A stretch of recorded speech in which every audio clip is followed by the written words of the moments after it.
Você sobreviveria sem essas coisas. Sem boca, você não conseguiria comer, respirar e beber líquidos. Que você ia morrer em 3 dias. Muito pouco. Então, não fique sem boca. E sem pele, você viveria só 30 segundos. Porque você perderia sangue, água e muitas bactérias poderiam entrar em você.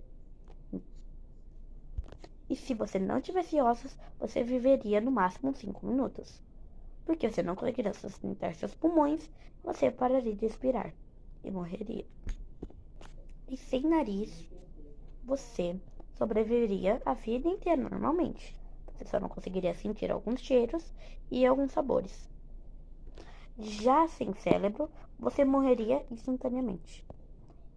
Por causa que você não conseguiria pensar, levantar nada, mexer em nada. Você viraria só um corpo sem nada. Você não conseguiria se mexer, não ia viver.